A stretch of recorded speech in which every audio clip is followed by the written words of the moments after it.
Soy Fernando Díaz Villanueva, hoy es 15 de mayo de 2021 y esto es La Contracrónica.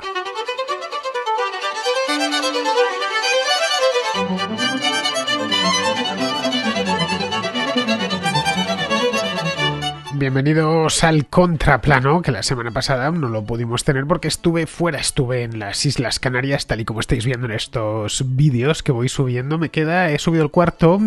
Así que hoy a lo largo del día subiré el quinto y último episodio, que ya solo en La Gomera hasta el principio, porque volví vía la isla de Tenerife, por lo que la última parte del vídeo está grabado en San Cristóbal de la Laguna, que por cierto es una ciudad muy bonita. Bien, pero no vamos a hablar de las Canarias ni de la isla de La Gomera, sino de cine hoy aquí en el Contraplano. Un espacio para que los contraescuchas pues envíen las películas o los documentales. Hoy, por cierto, llevamos un buen par de documentales, ambos hispanoamericanos, muy buenos los dos. Ahora hablaremos más largo y más tendido de ellos. Y bien, que nos recomienden o que nos desrecomienden las películas. Hoy llevamos también una contracrítica bastante buena de una película muy reciente.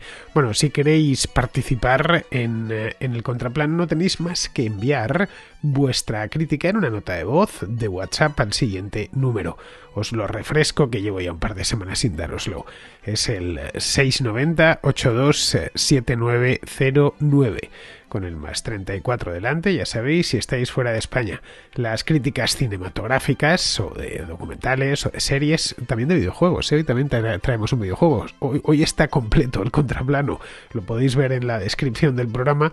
Pues bien, tienen que durar entre 1 y 3 minutos, pueden durar 4 también si así lo deseáis o lo necesitáis. Yo de cualquier manera os invito a que os toméis un poco más de tiempo, es decir, no me las hagáis en 30 o 40 segundos porque no da tiempo a nada. Así que no pasa nada si son críticas, eso sí, se tiene que escuchar bien, pero alto y claro, vamos, pero no pasa nada si son críticas de 2 o 3 minutos. Todo lo contrario, las recibo encantado porque permiten hablar mucho más tiempo de la película. Bien, pues dicho esto, pasamos ya al contraplano.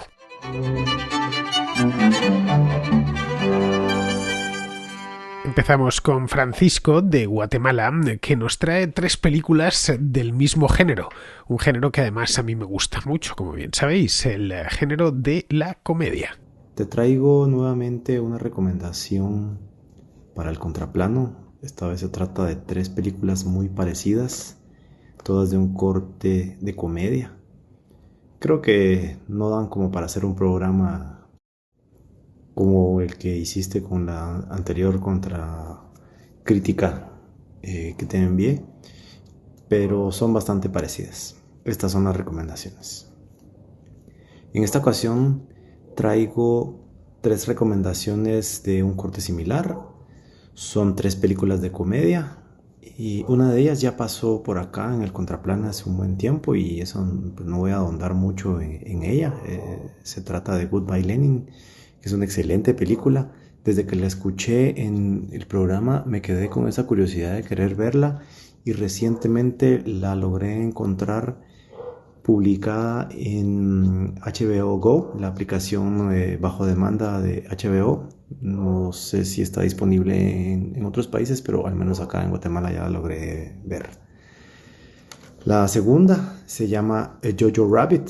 Se trata de un niño alemán muy convencido de que quiere ser parte de las juventudes hitlerianas, pero en el camino va descubriendo algunas cosas que le hacen entrar en razón y le van creando algunos conflictos dentro de su nobleza y su inocencia. Todo esto va pasando durante los últimos días de la Segunda Guerra Mundial en Berlín y pues hay una escena donde los rusos ya están peleando en las calles de Berlín y ocurre una conversación muy simpática con su mejor amigo. La verdad es que es una película bastante entretenida y muy amigable incluso para verla en familia. Y la tercera se llama Moscow on the Hudson o Moscú en Nueva York. Esta la protagonizó Robin Williams, es una película de 1984 me parece. Por supuesto en plena Guerra Fría. La Unión Soviética pues todavía era bastante relevante en el mundo, tenía un peso bastante fuerte, le faltaban muchos años para su implosión. Pues aquí Robin Williams protagoniza a un músico de un circo ruso que en una gira por Nueva York, decide desertar en el último minuto, impulsado por un amigo, que él sí tenía la intención de hacerlo y se arrepiente. Pues lo más curioso es cómo van pintando las situaciones que supongo que habrán sido bastante reales de la vida que pasaba el actor en Moscú. Y pues cómo hacían fila para el papel higiénico, cómo hacían fila para obtener zapatos. Y luego, por supuesto, él se topa con el medio de la libertad y una vida de abundancia como la que hay aún a la fecha en Estados Unidos. Pues cualquiera se enamora. Al final, pues, las tres son bastante recomendables. Son para pasar un buen rato y reírse entre temas históricos, temas un poco exagerados tal vez dentro de la historia, pero las recomiendo por eso. Un saludo. Bueno, de las 3 películas que nos traes, Francisco, 2 de ellas ya han pasado por el contraplano, las has ido a buscar. Una de ellas hace muy poquito y la otra hace ya tiempo. Y es raro que una película tan famosa y a la vez tan buena solo haya pasado una vez. Bien, las tengo aquí. La primera es la de Goodbye Lenin. Goodbye Lenin, a ver un segundito, pasó por aquí hace un montón de tiempo. Pues nada menos que el día... Aquí está, lo estoy mirando en mi página web, lo digo para que si queréis saber si alguna película ha entrado, no tenéis que ir más que a diazvillanueva.com. En la parte de arriba hay una cajita de búsqueda que pone buscar, ponéis ahí la película, el título de la película o el del director y os aparecerán las coincidencias. Bien, pues esta paso por aquí, esta de Goodbye Lenin, el día 26 de agosto de 2017, hace ya casi 4 años que estuvo por aquí. En aquel entonces, por supuesto, solo faltaba, fue la película de la semana. Es un peliculón, la miremos desde donde la miremos. Creo recordar, claro, de esto hace ya casi 4 años, creo recordar que en aquel momento me deshice en halagos con ella. A ver, si me pusiese a hablar de Goodbye Lenin se me iba el programa porque es una película que me gusta mucho, tanto la película en sí, la música, la interpretación de los actores, todo, la historia es preciosa. Vamos, es una película esta de Goodbye Lenin, no me enrollo, os lo prometo, pero vamos, es una película que pronto cumplirá 20 años. Una película del año 2003, pero que es absolutamente atemporal. Os lo aseguro, se podrá ver dentro de 50, de 60 o de 70 años y está tan bien hecha, con tanto gusto. Está hecha en 2003 sobre acontecimientos ficticios, evidentemente, pero que podrían haber sido reales, de 1989, así que es una película histórica. El director lo que buscaba aquí era hacer, que es Wolfgang Becker, lo que buscaba hacer era un poco de nostalgia de la Alemania que ya había quedado atrás. Lo único que en el año 2003 los alemanes veían la Alemania del Este bastante más cercana de lo que la ven los alemanes actuales. Caray, no en vano han pasado pues ya desde la reunificación más de 20 años. En aquel entonces habían pasado poco más de 10. Pero bueno, no, más de 20 años, no, perdón, más de 30 años desde la reunificación que se produjo en 1990 y estamos ya en 2021. Pero vamos, que la película es estupenda. Para quienes no la conozcan, yo no, de verdad, nunca he visto a nadie que no le haya recomendado Goodbye Lenin o le haya dejado incluso el DVD o la ha visto por ahí y no me haya venido luego, posteriormente, a felicitarme por la recomendación. Va a decirme, ¿cómo he podido pasar tantos años sin ver esta película con lo bonita que es, lo bien que está hecha y a gente que es muy sensible, incluso le hace hasta llorar, por lo menos le humedece los ojos.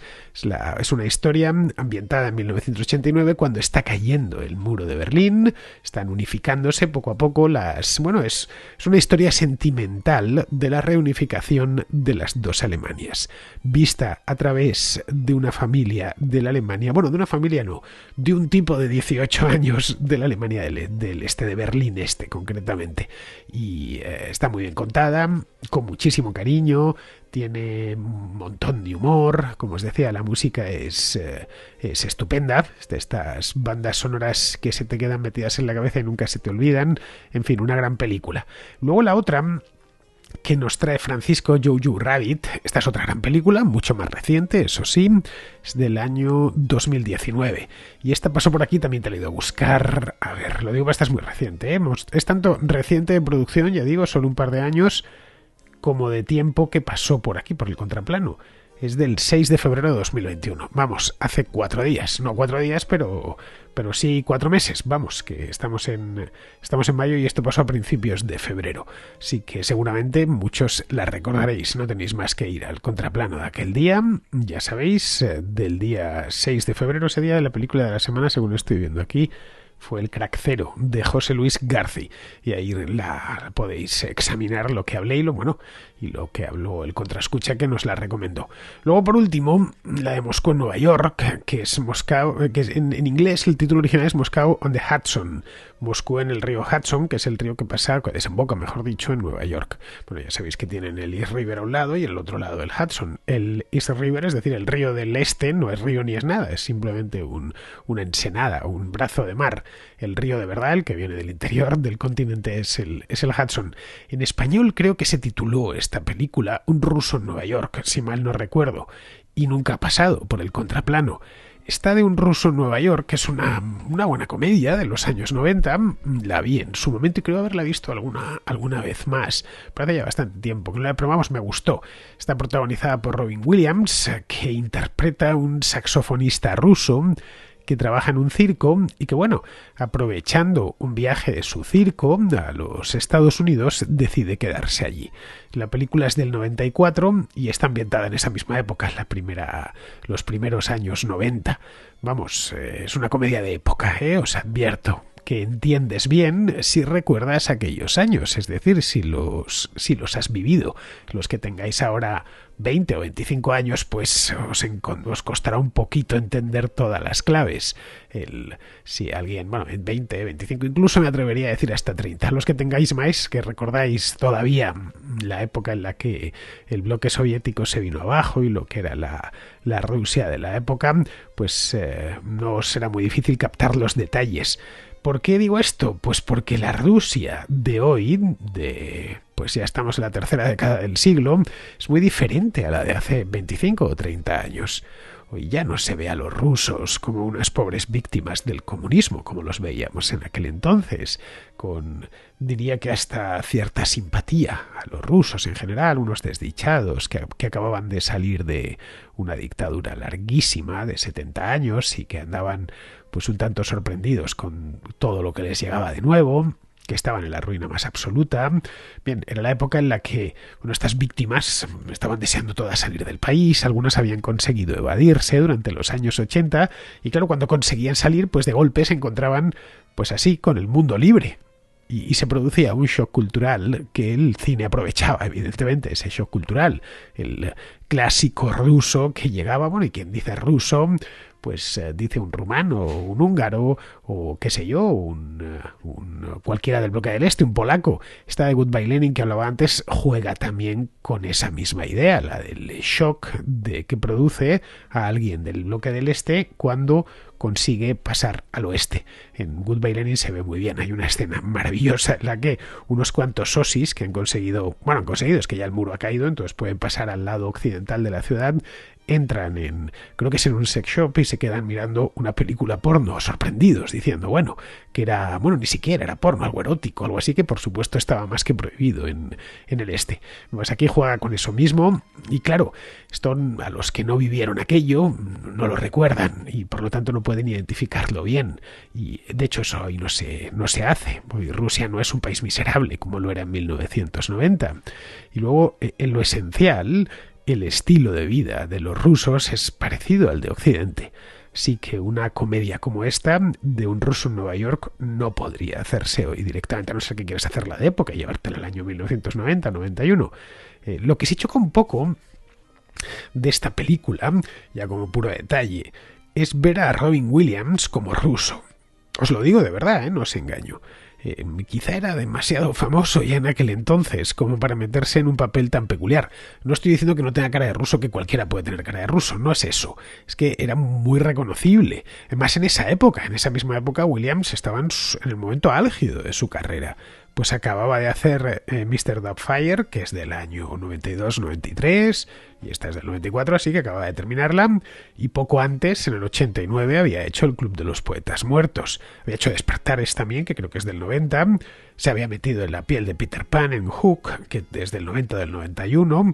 Vamos, que costaba un poco verle, rechinaba un poco verle como un músico, una saxofonista moscovita que trabajaba en un circo.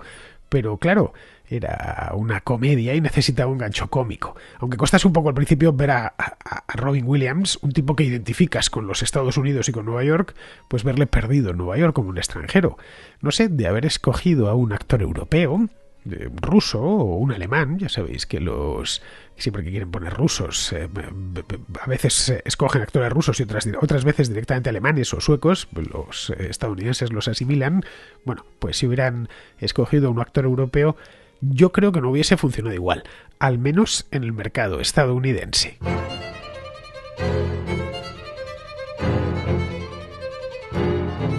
Seguimos con Reinaldo, que nos trae dos documentales sobre Hispanoamérica. Estos que os decía antes, uno es sobre Venezuela y el otro sobre Cuba. Hola Fernando, hoy traigo para el contraplano un par de documentales.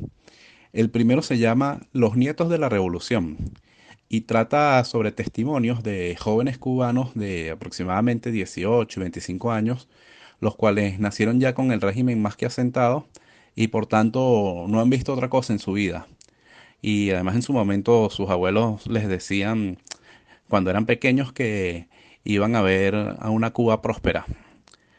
Estos muchachos nos van contando las cosas que hacen para poder sobrevivir, la frustración de no poder soñar ni con las cosas más básicas que puede tener un ser humano, como una vivienda en condiciones o un trabajo que permita cubrir tanto la alimentación como servicios elementales para una mejor calidad de vida.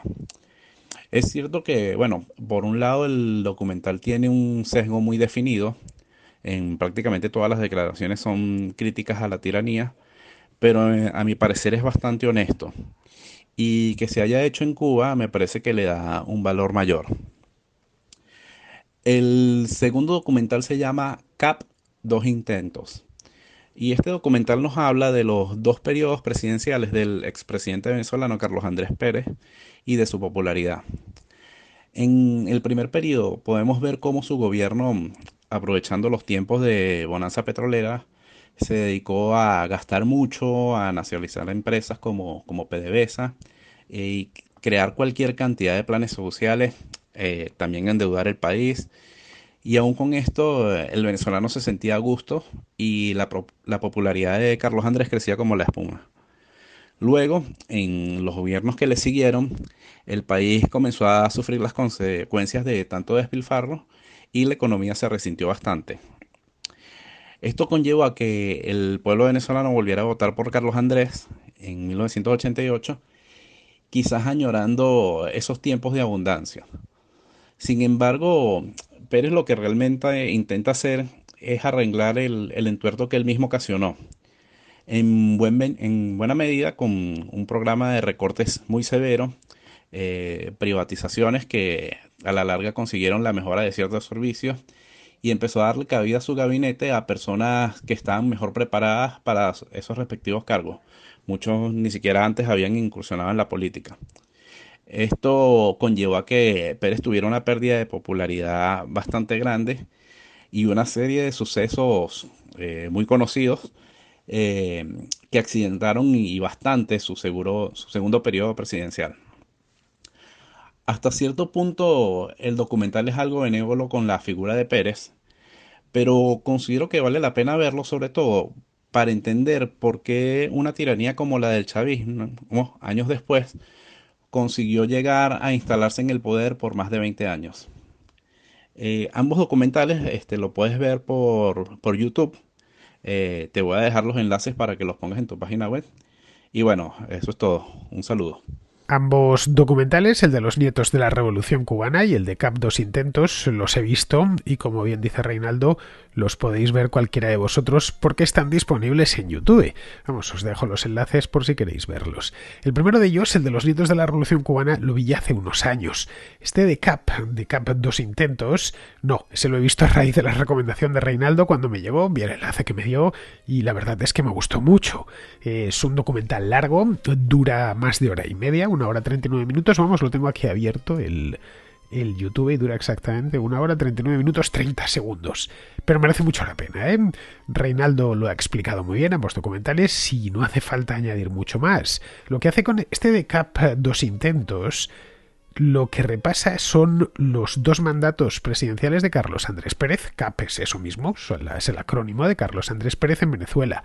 Este hombre tuvo 2 mandatos, uno en los años El Florido, que fue en los años 70, entre 1974 y 1979, y luego ya el segundo entre 1989 y 1993. Yo no recuerdo el primero, pues porque me pilló siendo muy pequeño, pero sí el segundo, de Carlos Andrés Pérez, y recuerdo ver noticias que llegaban desde Venezuela, con noticias malas por lo general. Claro, fue un mandato horroroso, terminó como el rosario de la aurora, con el presidente siendo destituido por el Congreso.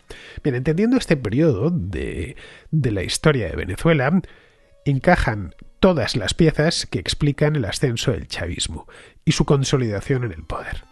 Así lo digo, ¿eh?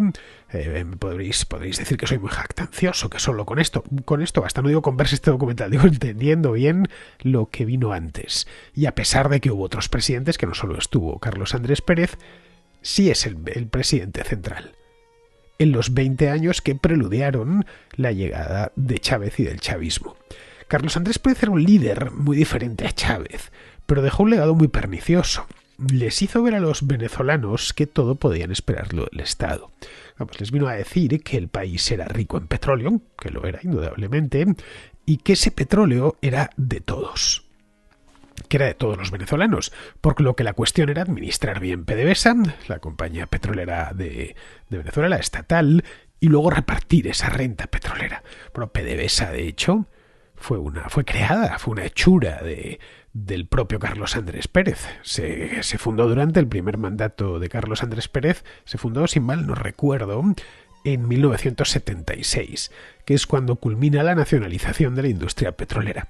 Lo que hizo Chávez fue llevar esa idea básica de Carlos Andrés Pérez, llevarla a sus últimas consecuencias, con los resultados pues bien conocidos por todos.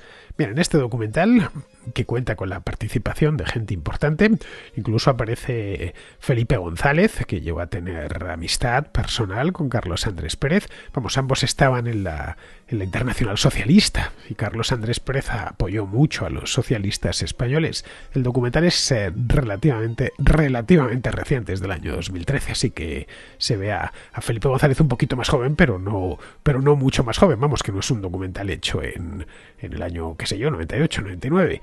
Es un documental hecho poco después de la muerte de Carlos Andrés Pérez, que murió en el año 2010. Pero bueno, en este documental se puede ver cómo ese sueño de Carlos Andrés Pérez de los años 70 naufraga en su segundo mandato presidencial. Tiene que soportar una revuelta en 1989, conocida como el Caracazo, y 2 golpes de Estado seguidos, además. Uno en febrero del 92, que fue el capitaneado por Hugo Chávez, que es el más conocido, y luego otro más en el mes de noviembre de ese año. Un año más tarde, unos meses más tarde, en 1993, su gobierno ya hacía aguas por los 4 costados, estaba fuertemente cuestionado y fue destituido por el Congreso, como os decía antes, y sometido a juicio, acusado de varios cargos de corrupción. Luego, ya años más tarde, Carlos Andrés Pérez volvería a la política, ya como senador, y se exiliaría después a Estados Unidos, donde murió en 2010, poco antes de que hiciesen este documental. Pero bueno, como os decía, una figura fundamental en la historia de la Venezuela reciente. Tan fundamental que no se puede entender a Chávez y al chavismo sin la figura esta de Carlos Andrés Pérez. Bien, respecto al otro, al de los nietos de la Revolución Cubana, os he dicho que lo había visto hace unos años, lo he vuelto a ver, eso sí, y la verdad es que no sé si decir que me ha gustado más ahora que entonces. Me ha parecido más meritorio ahora de lo que me pareció entonces. Es un documental que tendrá cosa de 10 años, sí, es producido en el año 2010, está rodado en las calles de La Habana en 2009, es decir, en plena época del castrismo, vamos, porque ahora siguen en el castrismo, pero ya no con Castro presente, ni con Fidel, que está criando malvas desde hace unos cuantos años, y con Raúl, que todavía no cría malvas, pero sí está ya prácticamente retirado. Bien, pues en esta época todavía vivía Fidel Castro, que ya estaba medio apartado del poder, pero estaba ahí.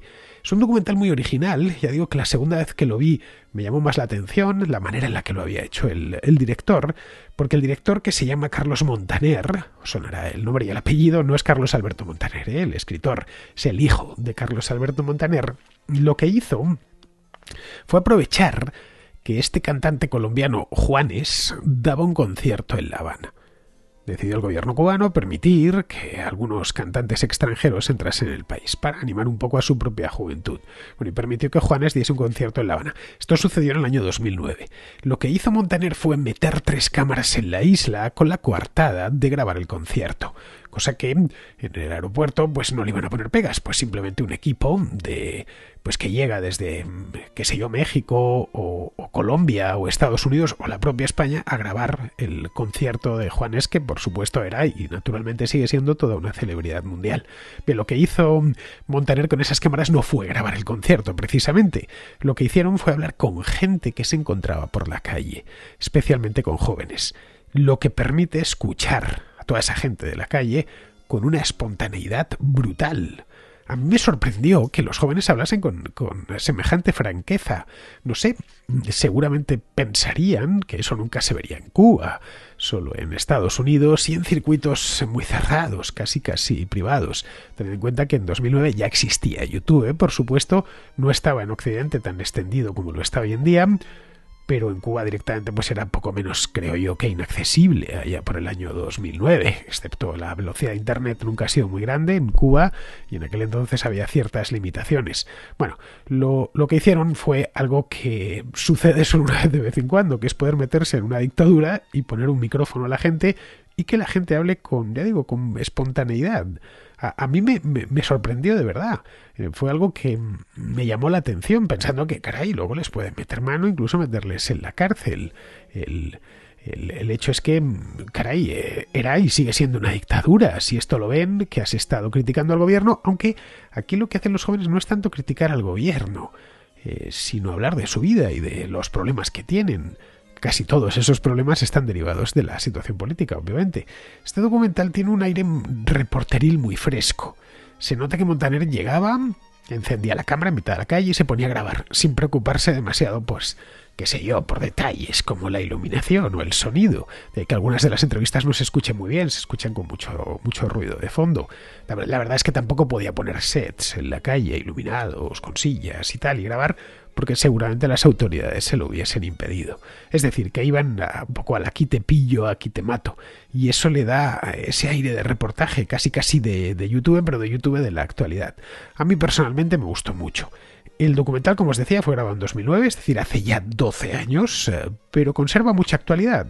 Vamos, que estoy convencido que si me dejasen a mí entrar con esa cámara que me compré para hacer a la contra y que me llevé a las Canarias la semana pasada, esa tan pequeñita, me dejasen entrar o entrase, pues en principio no habría problema, yo puedo entrar en Cuba, y decidiese andar por la calle con ella grabando exactamente lo mismo y que te parece qué insatisfacciones tienes y demás, me saldría una cosa muy parecida.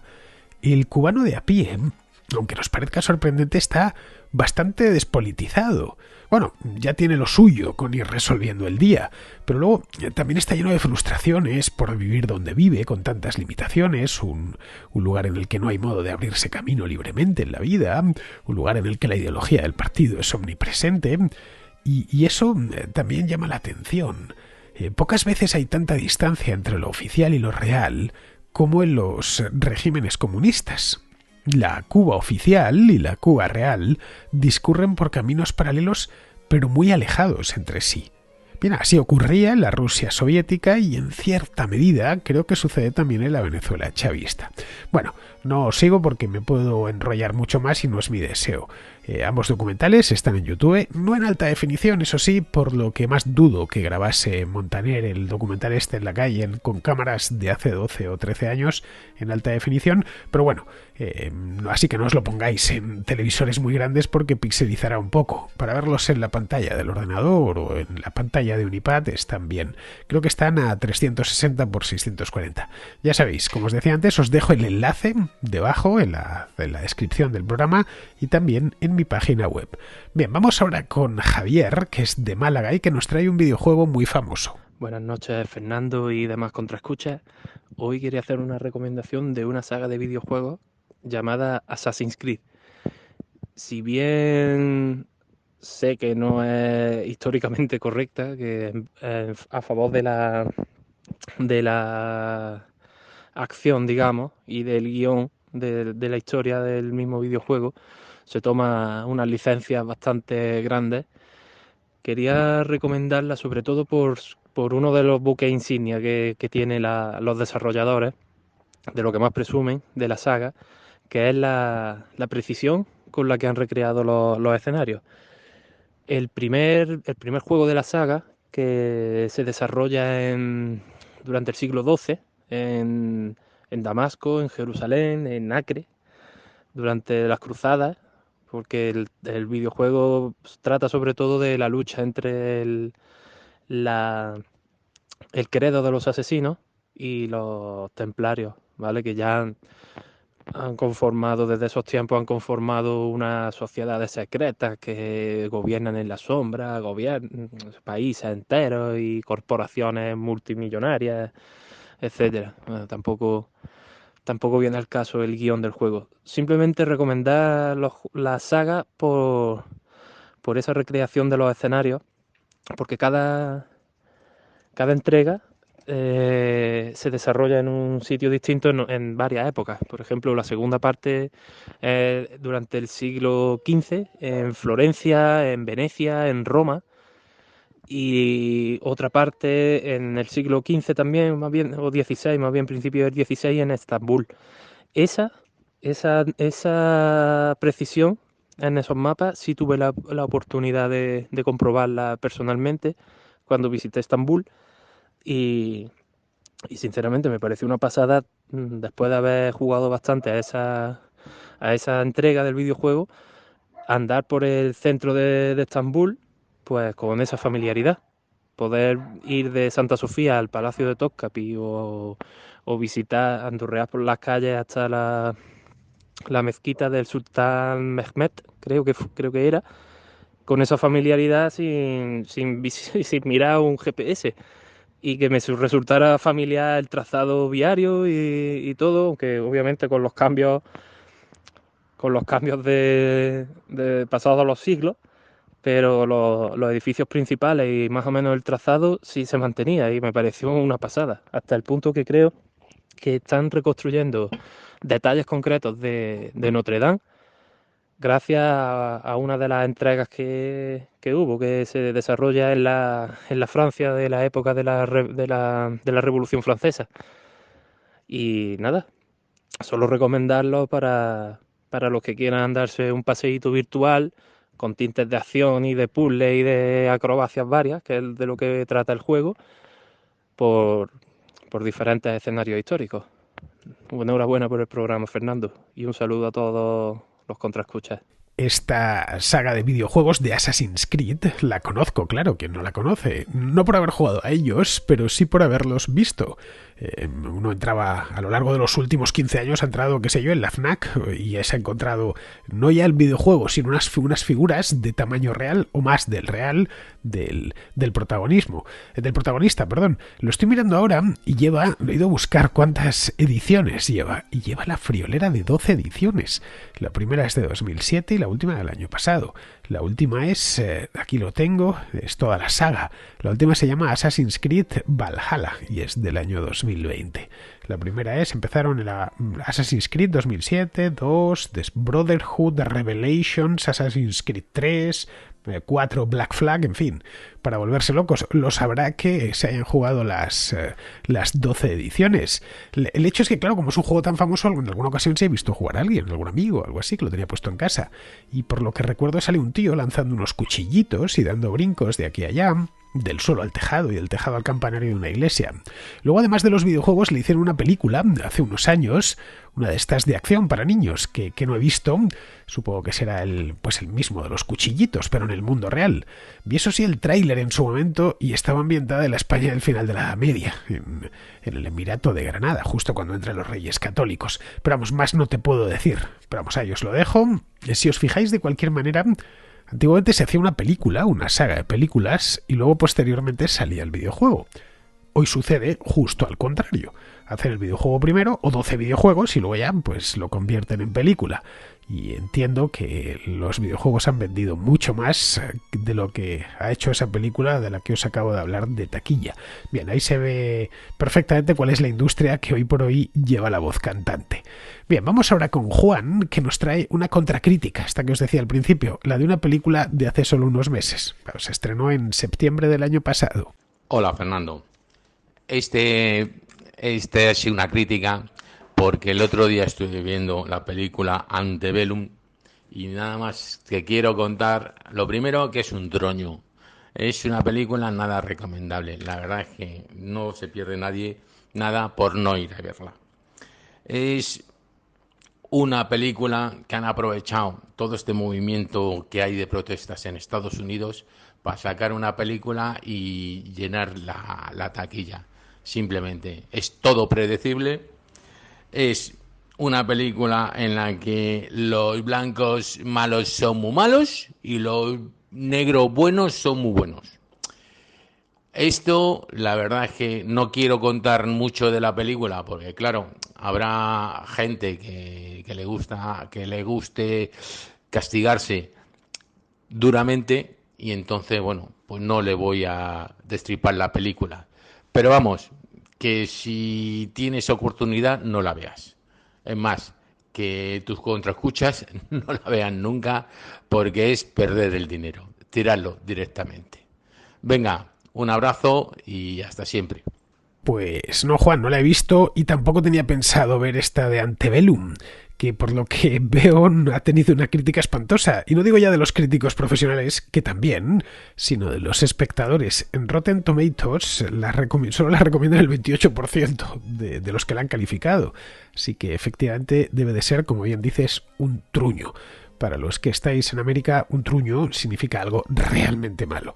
No digo exactamente lo que significa porque en este programa las palabras malsonantes se evitan por principio. Bien, cuando queréis saber cómo está una película, id siempre a Rotten Tomatoes, yo lo hago, que allí vota la gente común, aficionada al cine, como cualquiera de nosotros. Si hay más de 300 o 400 calificaciones, el porcentaje de aprobación es bastante fiable. Yo rara vez, cuando he visto aprobaciones del 90%, rara vez he visto una película mala. La película o me ha gustado mucho o simplemente me ha gustado. Pero bueno, la verdad es que esta de Antebellum tampoco pensaba verla. Primero porque es de terror. Y ese género a mí, pues no, yo lo trabajo muy poco. Y segundo porque es de denuncia social. Y ya se sabe que estas películas de denuncia social, pues vienen demasiado cargadas ideológicamente como para tomárselas en serio. Para hacer denuncia social basta con mostrar. No necesitas ponerte el cartel en la frente. Yo además con el activismo político no puedo. Es algo que me supera. No tiene algo de impostado, de falso, de tóxico que me hace que me tenga erupciones cutáneas incluso. No te digo ya si me lo tratan de colar en una película de un modo tan burdo como parece que lo están colando en esta. Bien, vamos ahora con Luis, que nos trae una buena película sobre el holodomor ucraniano. Te quiero recomendar una película que he visto ayer, que es Mr. Jones, de la realizadora polaca Agnieszka Holland. Y el fondo y casi todo lo demás está relacionado con la hambruna decretada en Joder, lo diré. En Ucrania, por Stalin. La película está bien en algunas cosas porque descubre caracteres nuevos, la interpretación del principal protagonista es soberbia, pero si uno no conoce los hechos se pierde un poco porque todo eso vino derivado de que Stalin, para pagar sus delirios de planificación, industrialización y planes quinquenales, no tenía dinero y el dinero lo conseguía con el trigo de Ucrania. Entonces él pensó que colectivizando toda la producción de cereales en Ucrania iba a conseguir sus propósitos. Resulta que no fue en absoluto así y lo que creó fue una hambruna espantosa. Esto se ve perfectamente en imágenes, pero no está bien explicado para quien no conozca la historia de la película. El actor, o sea, Gareth Jones, que es el Mr. Jones, era un galés que fue secretario particular del primer ministro británico David Lloyd George y era un enamorado de lenguas extranjeras y había tenido a su madre dando clases en Donetsk, en Ucrania, con lo cual hablaba ruso y había hecho una primera incursión en Ucrania. Tuvo todos los problemas del mundo para conseguir un pasaporte, no le dejaron ir, lo hizo a escondidas y lo pasó fatal. Este hombre ya había conseguido entrevistar a Hitler y a Goebbels en Alemania un poquito antes, en los años 30, y terminó después de su tragedia en Ucrania, fue el primero que denunció los hechos. El New York Times, que tenía un corresponsal impresentable, indecente en Moscú al servicio de Stalin, con mucho más poder que el periódico que él representaba en Gales, le hizo una contrapropaganda y lo anuló completamente cara a la opinión pública occidental que todavía veía con buenos ojos el despegar de la Revolución Rusa. El protagonista Gareth Jones terminó siendo asesinado en China. No tengo muy claro si por los bandidos que lo habían secuestrado o por un complot del KGB de la época, el NDV, para terminar con él. La película se puede ver perfectamente, pero sobre todo lo que yo recomiendo es el libro de Anne Applebaum, La hambruna roja, que es terrorífico. Bueno, muchas gracias, no sé si me he explicado bien, te sigo desde hace muchísimo tiempo y eres un crack, Fernando. Venga, un abrazo. Pues vi esta película el año pasado, de esta de Mr. Jones, y me gustó. Bueno, aunque tampoco es extraño en mi caso, porque la historia del Holodomor, de la gran hambruna Ucrania de los años 30, la conozco bien y me gustó, claro, verlo en imágenes. Pero bueno, para quienes no lo conozcan, esta película, Mr. Jones, es una buena introducción para el Holodomor. Va así un poco así de manera general en los años 30, en el 33, un periodista británico llamado Gareth Jones, que tiene fama, es el personaje real, existió, que tiene fama, o cierta fama, por haber un periodista joven, debería tener en aquel entonces unos 30 años, por haber entrevistado a Hitler. Pues nada, para mantenerse arriba, trata de entrevistar a Stalin, que era otro de los personajes internacionales que estaban en aquel entonces de moda. Nada, viaja a Moscú y al llegar se encuentra con otra periodista que le da la pista para investigar la hambruna de Ucrania, que estaba en curso en aquel momento. Él se interesa, consigue salir de Moscú y viajar hasta Ucrania, donde ve con sus propios ojos el desastre. Y lleva una cámara, una Leica preciosa, además. Bueno, con ello prepara un reportaje para dar la voz de alarma en Occidente, pero nadie cree que eso esté sucediendo porque en aquel momento Occidente está en plena historia de amor con la Rusia soviética. Vamos, es una buena película, está bien hecha, aunque el centro de la misma no es tanto el Holodomor como la historia personal de Gareth Jones, lo cual, a ver, tampoco es extraño, porque lleva por título Mr. Jones. Bien, pues con esto, queridos amigos, ya miro el reloj y veo que me he pasado bastante además. Así que con esto, queridos amigos, me despido de vosotros. Hasta mañana.